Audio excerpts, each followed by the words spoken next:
plea.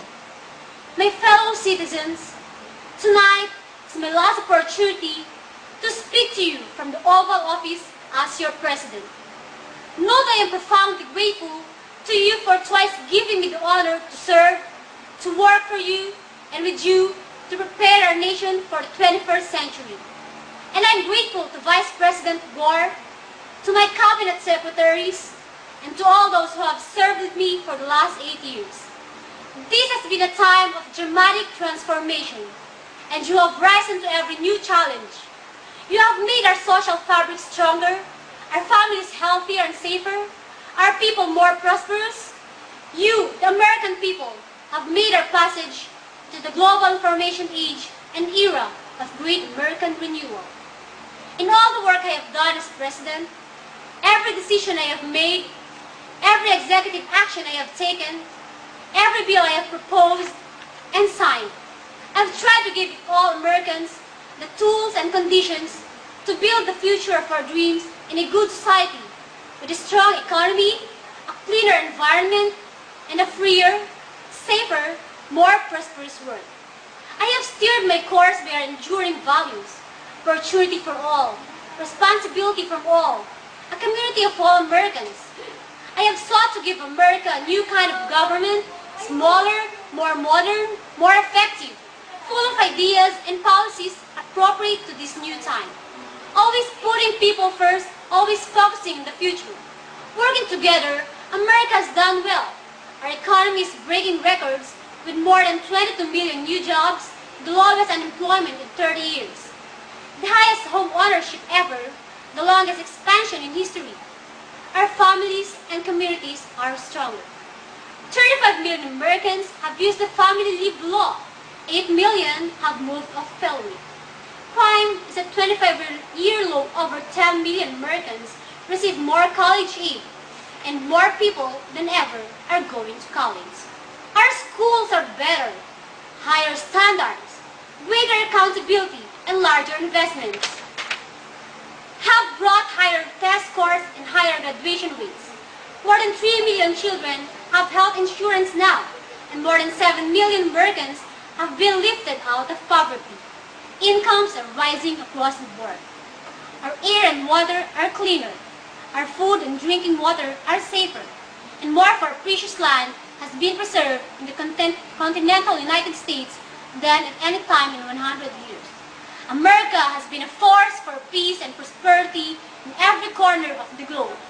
I am very grateful to be able to turn over the reins of the leadership to a new president with America in such a new strong position to meet the challenges of the future. Tonight, I want to leave you with 3 thoughts about our future. First, America must maintain a record of fiscal responsibility.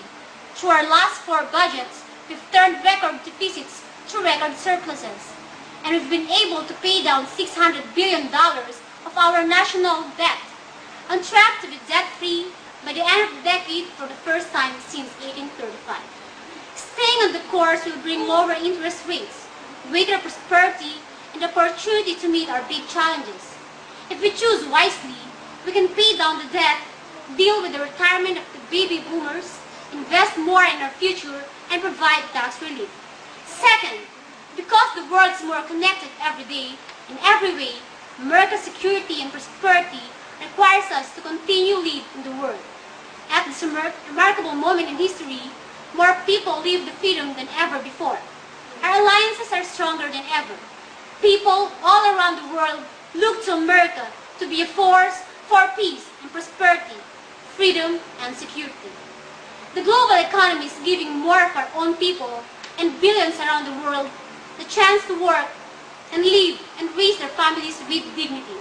But the forces of integration that have created these good opportunities are also more subject to global forces of distractions, to terrorism, organized crime, and narco-trafficking, the spread of deadly weapons and disease, the degradation of global environment. The expansion of trade hasn't fully closed the gap between those of us who live in the cutting edge of the global economy and the billions around the world who live on the knife's edge of survival. This global gap requires more than compassion. It requires action. Global poverty is a powder keg that could be ignited by our indifference. In his first inaugural address, Thomas Jefferson warned of entangling alliances. But in our times, America cannot and must not disentangle itself from the world. If we want the world to embody our shared values, then we must assume a shared responsibility.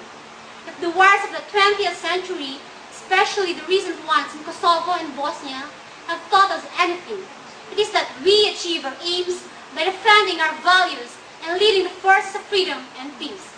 We must embrace boldly and resolutely the duty to lead, to stand with our allies in word and deed, and to put a human face on the global economy, so that expanded trade benefits all people in all nations, lifting lives and hopes all across the world. Third, we must remember that America cannot lead the world unless here at home we weave the threads of our coat of many colors into fabric of one America. As we become ever more diverse, we must be working harder to unite around the common values and common humanity. We must work harder to overcome our differences in our hearts and in our laws. We must treat all our people with fairness, dignity, regardless of their race, religion, and gender or sexual orientation, and regardless of when they arrive in our country. Always moving toward the more perfect union of our founders' dreams. Hillary, Chelsea, and I join all Americans in wishing our very best to the next President, George W. Bush, to his family and his administration in the meetings these challenges, and in leading freedom's march in the new century. As for me, I leave the presidency more idealistic, more full of hope than they are around, and more confident than ever that America's best days lie ahead. My days in the office are nearly through, but my days of service, I hope, are not. In the years I had, I will never hold a position higher or a covenant more sacred than that of President of the United States.